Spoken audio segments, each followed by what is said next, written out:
Siemanko moi drodzy, witam Was serdecznie z wyspy Bonaire. Właśnie przed chwilą się pytałem pani, jak się wymawia poprawnie tą nazwę. To powiedziała, że zależy w jakim języku. Jakbym nie powiedział, będzie dobrze.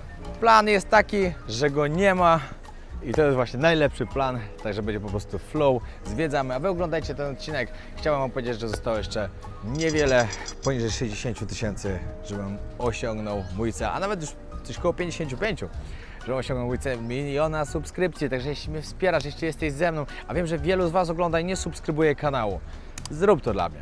Naprawdę dużo Cię to nie kosztuje, praktycznie nie kosztuje Cię to nic. Tylko wciśnij ten przycisk na dole subskrypcja. Oglądaj dalej. Idziemy szukać fury. To jest najważniejsze, co byśmy chcieli znaleźć, bo wynajęcie samochodu najwięcej nam tutaj da i zdecydowanie nam to ułatwi zwiedzanie. Tym bardziej, że mamy 7 godzin tak naprawdę. I właśnie na przykład na tej wyspie, jeśli Aruba Wam się kojarzy z flamingami, to jest kit. Na tej wyspie na przykład one występują. I może nam się uda Wam to pokazać. Thank you.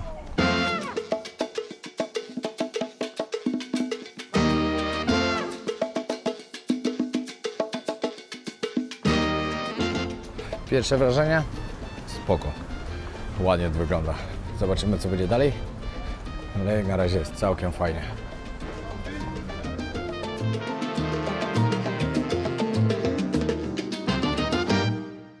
Tutaj możecie zobaczyć, jak wygląda flaga właśnie. Bonaire. Dobra, wynajęliśmy samochód. Mamy taką Hondę. Yo. $125 zapłaciliśmy. No wiadomo, ceny, jak jest rejs, to są inne ceny, bo widziałem, że ceny im się zaczynają od $45 za jeden dzień. No ale wiadomo, trzeba wykorzystać. Schodzi parę tysięcy ludzi ze statku, to ile by nie dali, i tak ludzie wynajmą.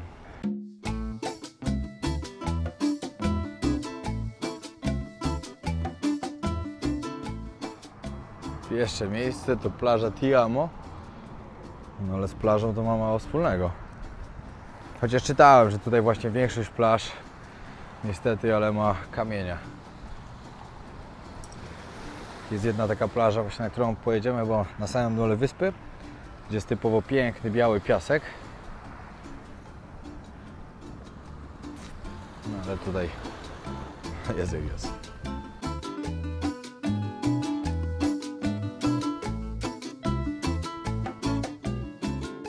Piasek jak mąka totalnie, taki bialutki.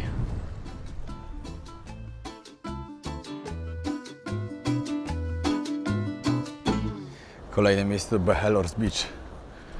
Patrzcie to. Trzeba przyznać, że woda na Bonaire robi tak niesamowite wrażenie. Po prostu turkus niesamowity. Tutaj jesteśmy właśnie na tej plaży, gdzie ludzie nurkują, snorkują. Dodatkowo można spotkać ładne, kolorowe rybki, żółwie nawet można zobaczyć. No. I to nie jest jeszcze najlepsza na wyspie. Później ma być jeszcze lepiej. Widok jak z pocztówki, naprawdę.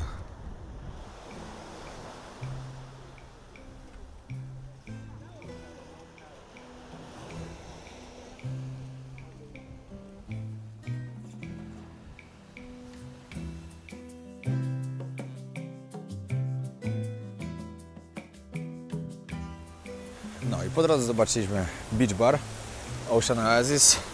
Całkiem ładnie wygląda, także robimy sobie krótką przerwę. Idziemy sobie na jakąś kawę. Fajnie tutaj, ładnie. Zaraz Wam pokażę na plaży, jak wygląda. Hello. Wow, naprawdę świetnie to wygląda.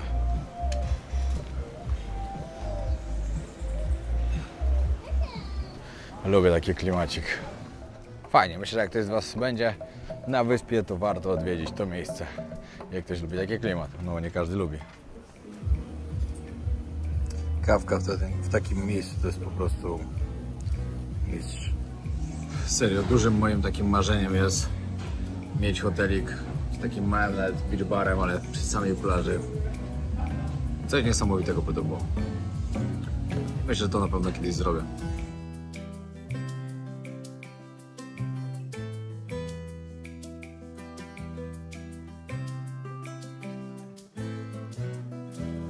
wiecie, Bonaire jest częścią Holandii, zamorską częścią Holandii, ale mają swoją flagę, mają swój parlament, samorząd, no ale podlegają właśnie temu, co jest zdecydowane właśnie w Holandii. To jest ciekawe, że w Ameryce Południowej dalej są miejsca, które należą do europejskich krajów, ale co ciekawe jeszcze bardziej jest to, że jak Bonaire dołączyło do tego dopiero w 2010 roku. Przeważnie każdy kraj, który był kolonizowany, każda wyspa raczej starają się ogłaszać niepodległość i chcą, wiecie, być krajem niezależnym. A tutaj było trochę inaczej.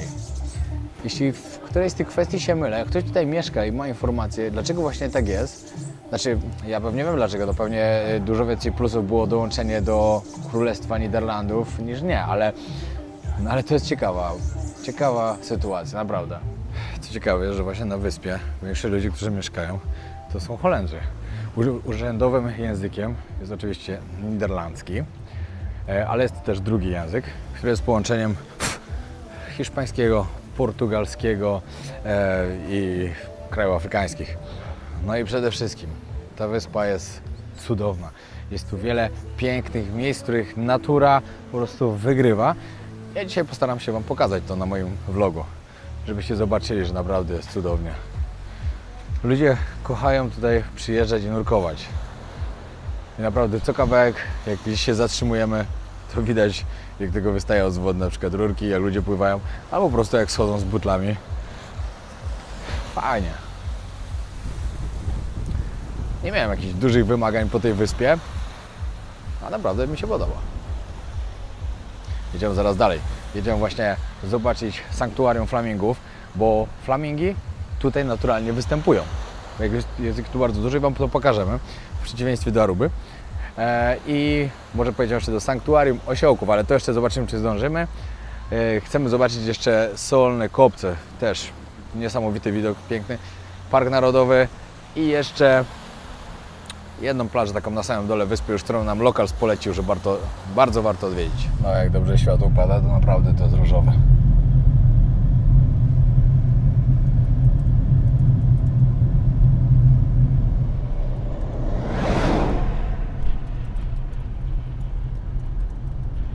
A tutaj możecie zobaczyć wielkie góry soli. O, tam nawet widać, jak się sypie. No i tutaj jest miejscówka, gdzie można sobie zabrać trochę soli ze sobą. Ludzie do worków pakują.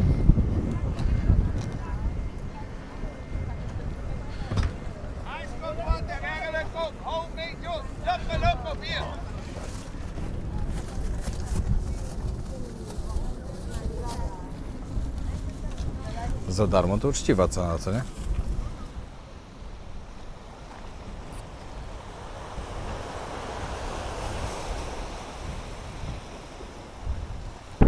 Naprawdę fajne 10 dni by można było spędzić na wyspach ABC właśnie. 4 dni Aruba, 3 dni na przykład tutaj, później 4 dni Curaçao. Curaçao w ogóle chyba jest najbardziej popularną z tych wszystkich wysp. Bonaire, czy Bonairo, a w ogóle przed chwilą jeszcze ktoś inny mnie poprawił i powiedział, że się mówi Bonaire. Już nie wiem, która jest poprawna wersja. Piszę Bonaire.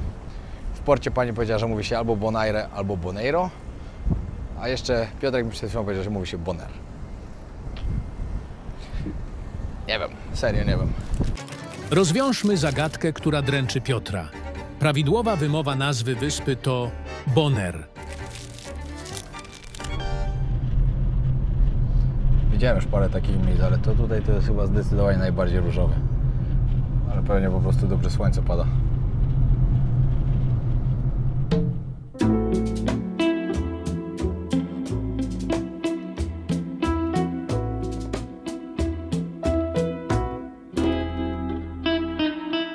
Z lotu ptaka na Bonaire możemy zobaczyć niezwykłe kolorowe solniska, które rozciągają się wzdłuż wybrzeża.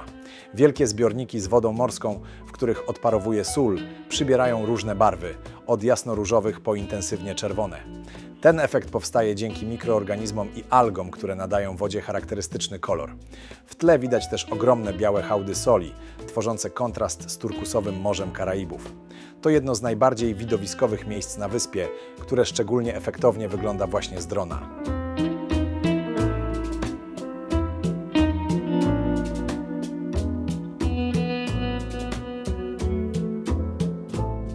Widzieliście to z góry? Szok. Powiem wam, że jestem naprawdę zachwycony tymi kolorami, które tutaj były. Chyba jeszcze takiego czegoś wcześniej nie widziałem, żeby aż tak bardzo pomieszane kolory były w jednym miejscu. Piękna, naprawdę piękna. Na Bonaire od XVII wieku sól była jednym z głównych źródeł dochodu, ale jej wydobycie opierało się na pracy niewolników. Musieli oni ręcznie zbierać sól w upale i mieszkać w maleńkich chatkach zwanych slave huts, zbudowanych około roku 1850. Często przemierzali pieszo wiele godzin drogi z miasta Rincon, by dotrzeć do solnisk. Niewolnictwo zniesiono dopiero w roku 1863, a ślady tej historii wciąż są widoczne na wyspie.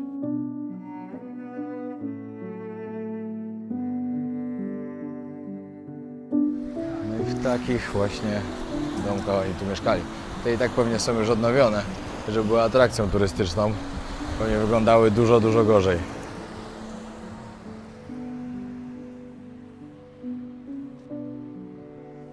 Patrzcie, ile delfinów płynie. Ale ich dużo.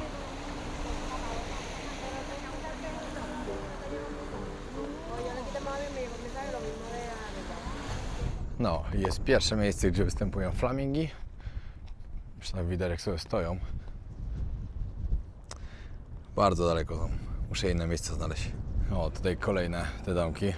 Pomyśleć, że w krajach arabskiej Afryki dalej niewolnictwo występuje. W takiej Mauretanii niby jest zakazane, ale dalej ludzie wiedzą, że to się dzieje. Że łapią po prostu chłopaków, którzy uciekają gdzieś z głębokiej Afryki, próbują się przedostać w stronę Europy. Oni ich tam zatrzymują, biorą im dokumenty, każą im niewolniczo pracować. Cały czas się to dzieje. No i popatrzcie, tutaj ile ich występuje. I tu właśnie flamingi występują naturalnie, a nie tak jak na Arubie. Patrzcie, ile ich tam jest. O, przed czymś uciekają. Chyba coś się spłoszyło.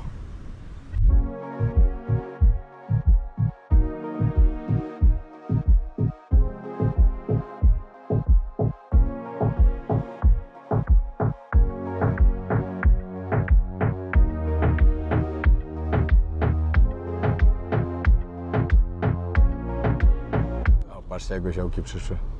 Pewnie liczą na coś do szamki, a ludzie tylko głaszczą.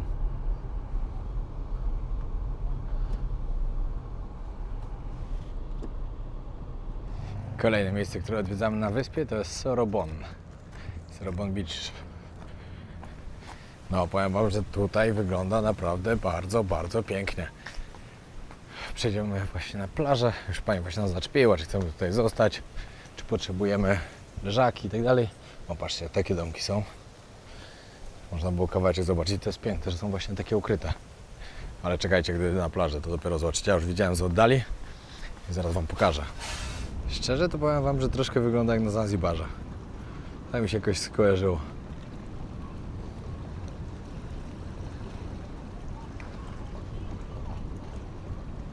Fajnie płot zrobiony z kaktusów.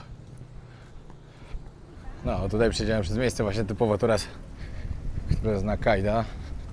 Na kajta i na windsurfing. Chyba tak się mówi.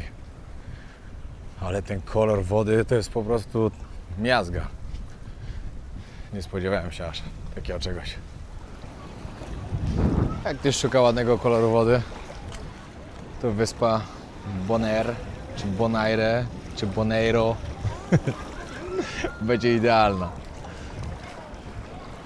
Ale ciepła woda jest. Tylko właśnie jak schodziłem ze statku, wiecie, jak wychodziłem się na piżano kawę, to sobie założyłem spodenki i jeansowe, koszulkę. I później na szybko schodziłem, zapomniałem się przebrać w kąpielowe.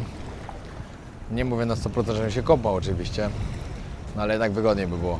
Patrzcie to, przekaz z ulicy od Polaków na Karaibach. Głos ulicy, szacun. Oczywiście, żeby nie było, to nie ja nakleiłem, tylko to było tu już przede mną. Ale mamy farta do tej pogody. Jeśli nie wiesz, bo ja przeważnie jak jadę w takie miejsca, no to przeważnie nie mam tego farta. A tu się udało.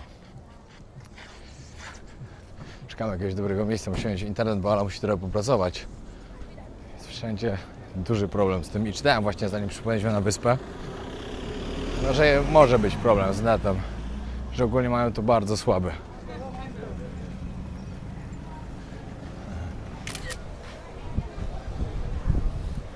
Ta woda to normalnie wygląda jak sztuczna.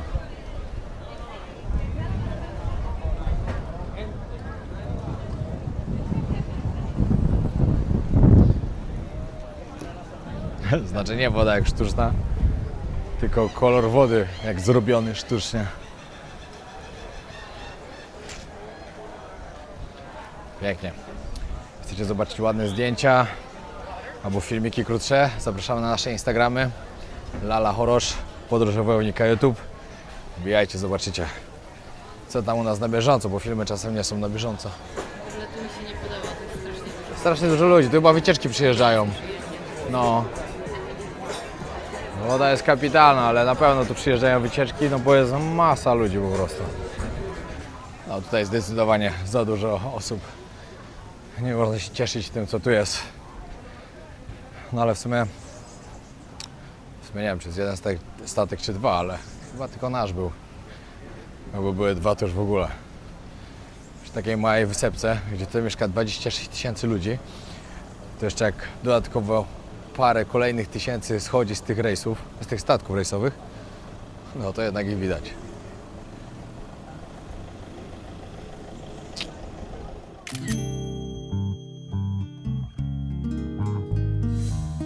I miejsce, które polecali ludzie, żeby zobaczyć sanktuarium osiołków. Brought on the island in the year 1700 in the Spanish time of Ojeda. The donkeys were used as a beast of burden. There was no other way of transport than donkeys. So the donkeys carried the people on their backs, pulling the heavy carts for them, and that all heavy duties working in the salt, that was to help to build up the island.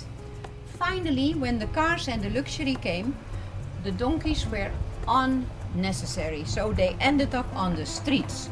But it's not good for the donkeys on the streets. Donkeys step in things, donkeys get sick, donkeys get hit by cars.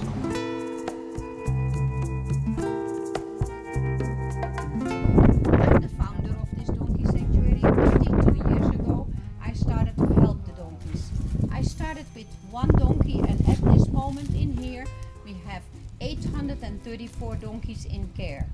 Our youngest donkey is 2.5 weeks old. My oldest donkey is 49. Donkeys can be easy 50 years and older. In here we send all our male donkeys to the doctor. Why? When we get a female donkey in, they are pregnant, so we cannot sterilize them. So to achieve the same goal, we don't want to breed because it's not helping. We do the males. They stay with us forever, the donkeys. I raised in all these years about 350 foals by bottle feeding who lost their moms by car accidents. At this moment, my youngest orphan is 7 weeks old. He lost his mom in Rincon because of a car accident. So in between we have all ages. All the 834 donkeys we have to care for ourselves. We don't get any island government support or from companies on the island. So that is why we have to ask an entrance fee of $9 a person, and that's all towards the care and food for for everything for the donkeys. All their food must be imported from Holland. Since 7 years we are not allowed to bring in food from Venezuela. Before that, yes, but now it's so more expensive from Holland because in Venezuela are diseases, so we cannot import the food. And that is very difficult because it cost me every month 12,000 euros more to bring the food from Holland. So we have a nice drive-through here. Our park is 150 acres. Bilety kupione. $9 za bilet od osoby. No, szacun dla pani. Ponad 836 chyba mówiła. Osiołków tu ma. Czy 830? Jakoś tak. Poświęciła w sumie dużą część swojego życia na to ratowanie tych osiołków. Jeszcze nie ma żadnego wsparcia od rządu, tylko wszystko tyle, co ludzie właśnie przyjadą, zostawią albo wspomagają. Ciekawe, naprawdę. No i zaczynamy nasze osiołkowe safari. Tak niezbyt przyjaźnie są do nas nastawione. One są bardzo przyjaźnie nastawione podobno. No zobacz. One liczą na marchewki. Elo! Nie rób! Po Co się swojej boi- stronie otwieraj, nie. Co się boisz osiołka? Nie boję się, ale sobie otwieraj po swojej stronie. O, To jest! tu sobie... No chodź tu, nie dygaj. Marchewkę byś chciał, co? Czemu nie powiesz? Bo nie było właśnie. Chciałem kupić. Ilu. I patrzcie, ile ich tu wszędzie jest. Niektóre zamknięte, niektóre sobie tak po prostu stoją. Patrzcie, jakie przytulone.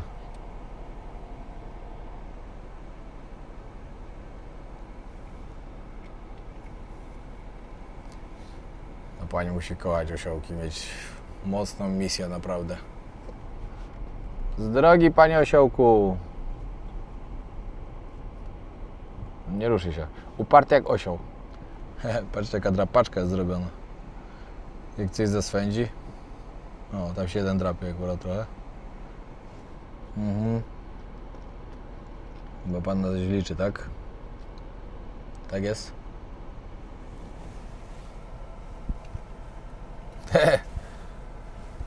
Czego tu szukasz?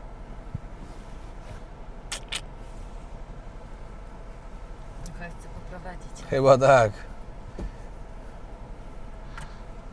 Co jest, panie osiołku? Ten jest jak se stoi, jak boz jakiś.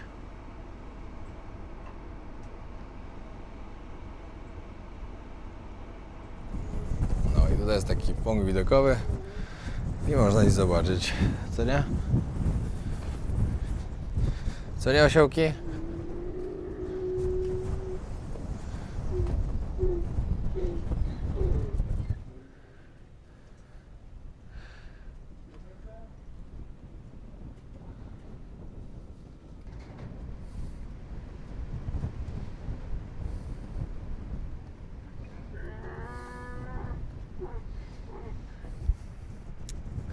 Proszę mnie przepuścić, przepraszam.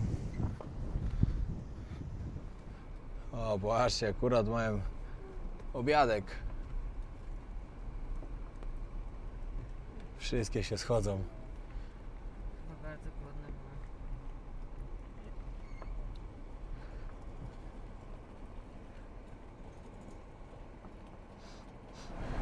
były. Nie, patrzcie, jak się pod dupie drapie. Dobry as. Trzeba przestrzegać tu zasad, pamiętajcie. Zamykaj bramkę, nieważne co osiołek ci powie. Ale tam małe są. Patrzcie, ten jeden z przodu ma 2 tygodnie, a ten ma 4 tygodnie.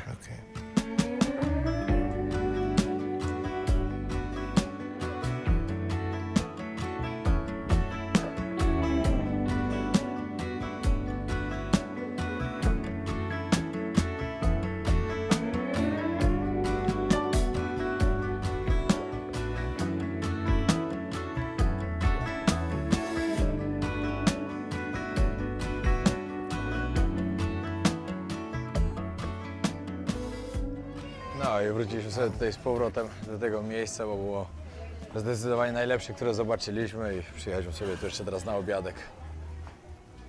Nie dość, że piękne miejsce z pięknym widokiem i piękną kobietą. To jeszcze patrzcie, jakie jedzonko. Marzenie mieć takie coś. Czy takie miejsce. Taką dziewczynę też. I takie jedzenie też.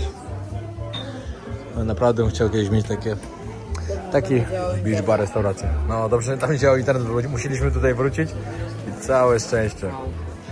Tak miało być. I'll pick you up like a lost coin.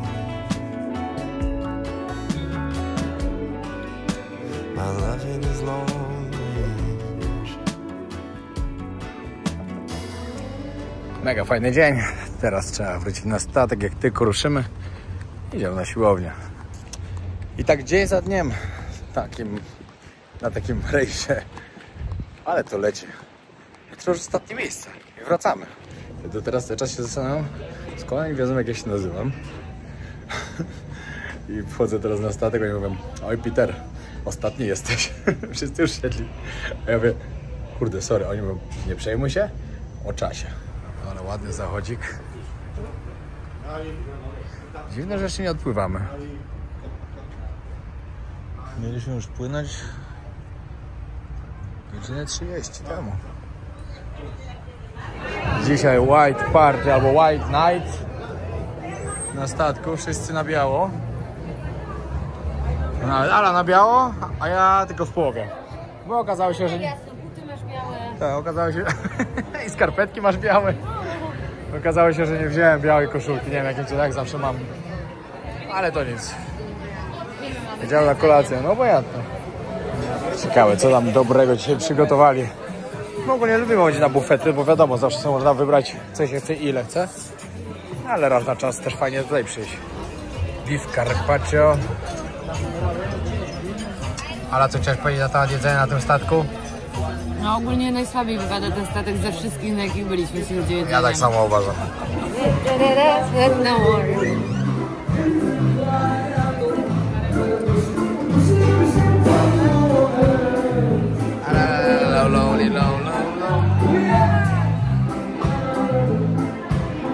O mnie śpiewają chyba. Chyba tak, la la la. Znasz go? Nie. Nie. Słuchaj. Nie. Słuchaj mnie. Skąd?